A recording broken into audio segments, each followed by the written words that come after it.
Bonne journée. Si vous vous demandez si cela vaut la peine d'acheter un Nissan Juke et quels problèmes vous pourriez rencontrer lors de son fonctionnement, alors vous êtes au bon endroit. Ainsi, les pièces intérieures grincent même sur les voitures neuves. L'orchestre des grillons de salon joue sa symphonie particulièrement fort en hiver. Un autre problème est la faible qualité des matériaux de finition. Le tissu des accoudoirs est usé, le plastique peint se décolle, la garniture du volant et du levier de vitesse se décolle. Ainsi, même avec un kilométrage relativement faible, l'intérieur du Nissan Juke peut ne pas paraître trop soigné. Par exemple, la restauration des sièges est souvent nécessaire après 60 000 km. Il est impossible de résoudre seul le problème des amortisseurs fragiles qui cesseront un jour de basculer entre les modes de climatisation. C'est dommage, car les pièces neuves coûtent très cher et il est inutile de faire revivre les anciennes. Il n'est pas surprenant que les poêles Nissan en état de marche sur les chantiers de démantèlement trouvent très rapidement leurs acheteurs. L'unité Juke la plus populaire est le moteur HR1CDE atmosphérique de 1,6 litres. Avant la révision, le moteur dure un record de 300 à 400 000 km selon les normes modernes. Dans le même temps, les artisans maîtrisent depuis longtemps la procédure de revêtement de ce moteur, il n'est donc pas du tout nécessaire d'acheter un nouveau bloc cylindre en aluminium. Cette série de moteurs s'est généralement avérée très réussie. L'entraînement par chaîne de distribution n'aura peut-être pas besoin d'être changé avant des années.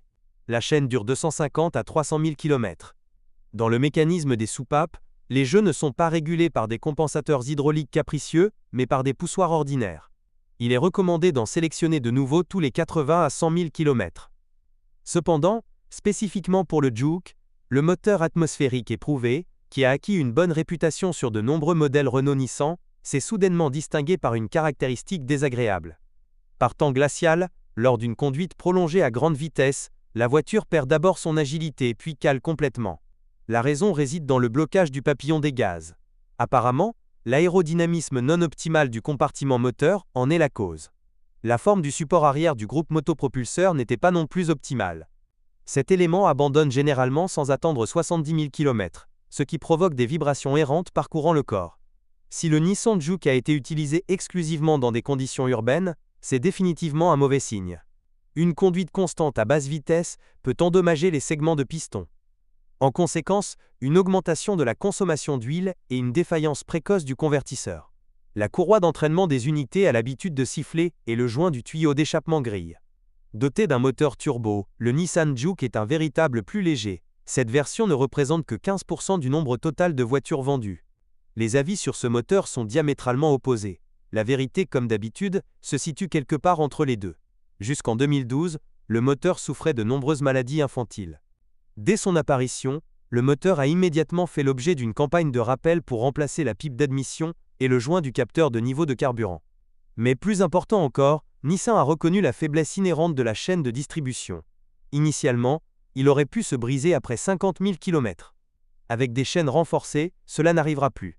Mais le système d'échappement des gaz de Carter, qui semble avoir également été amélioré, est resté sans succès, contrairement aux promesses des ingénieurs.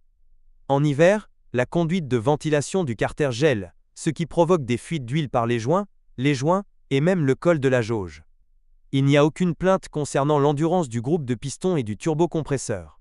Mais les systèmes à injection directe n'aiment que le carburant de haute qualité.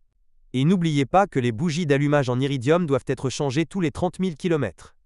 Avec des soins appropriés, la version de 190 chevaux durera assez longtemps et, si l'ancien propriétaire payait pour le remplacement en temps opportun des consommables et avait un style de conduite mesuré, le Juke turbocompressé serait un bon achat. D'où le conseil. Vous ne pouvez pas acheter une telle Nissan sans carnet d'entretien. Les transmissions manuelles ne causeront aucun problème. La mécanique vient non seulement avec la version atmosphérique, mais aussi avec la version turbocompressée.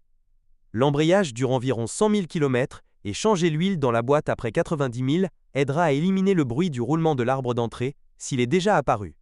La seule transmission automatique disponible pour le Juke était la Jatco CVT. Pour les puissants véhicules à traction intégrale, il s'agit de l'unité de l'ancienne série GF011 qui peut supporter jusqu'à 200 000 km. Tout le monde possède le JF015 relativement nouveau. C'est dommage que le coût de la révision d'un variateur soit très élevé. Dans ce cas, il est plus facile et plus rentable de remplacer l'ensemble de l'ensemble. La box GF015 jouissait au départ d'une extrêmement mauvaise réputation. Les crossovers des premières années de production pourraient nécessiter de sérieuses réparations de transmission après 20 000 à 30 000 km. Peu à peu, les ingénieurs de la société japonaise ont augmenté la durée de vie à 100 000 km. Cependant, pour dépasser cette barre, il est nécessaire de surveiller la propreté de l'échangeur de chaleur et d'éviter les démarrages brusques. De plus, le Juke équipé d'une CVT est contre-indiqué pour attaquer des bordures de trottoir élevées. On pense que les CVT Jatco les plus performantes ont commencé à être installées sur les crossovers après 2017. Ils peuvent supporter jusqu'à 250 000 km, mais une telle durabilité n'est possible qu'avec un remplacement régulier du fluide de travail. Cela devra être fait tous les 70 000 km. Le châssis ne peut pas être qualifié de fiable inconditionnellement. Le point le plus faible sont les roulements de support de courte durée, qui commencent à craquer après 50 000 km. Une autre erreur de calcul technique évidente concerne les délicats blocs silencieux situés dans les bacs du sous-châssis avant. Ils durent au maximum 80 000 km. Un joint caoutchouc métal déchiré se trahira par des vibrations parasites et des coups sourds. Il vaut mieux ne pas s'adresser à un service de marque pour éliminer ce dysfonctionnement, puisque Nissan propose dans ce cas de changer tout le faux châssis. Mais les propriétaires privés suppriment avec succès les bacs depuis longtemps en installant des pièces de rechange de Qashqai. Les blocs silencieux des leviers avant ne sont pas non plus durables. Dans ce cas, la marque japonaise propose à nouveau de dépenser beaucoup d'argent en achetant un nouveau levier. Il est également proposé de faire de même en cas de défaillance de la rotule officiellement non amovible. La durée de vie des pièces de suspension est approximativement la suivante. Les blocs silencieux durent de 50 000 à 90 000 km, les amortisseurs durent environ 100 000 km. Bien entendu, en dehors du service de l'entreprise, les supports et charnières peuvent être remplacés séparément du levier. Les versions à traction intégrale auront une suspension multibras à l'arrière. Ces créateurs ont essayé de s'assurer qu'ils ne nécessitent pas d'attention jusqu'à 150 000 km. Les versions à traction avant auront une poutre semi-indépendante qui s'est avérée encore plus fiable. Le craquement lorsque vous tournez le volant est une caractéristique de nombreux modèles Nissan. Malheureusement, le remplacement du joint d'étanchéité de l'arbre de direction n'aide pas longtemps. Le silence ne peut être garanti que par un traitement régulier du caoutchouc avec de la graisse silicone. La traverse peu fiable de l'arbre de direction devra également être ajoutée à la liste des maladies Nissan. Une autre nuance franchement désagréable est le mètre-cylindre éphémère du système de freinage.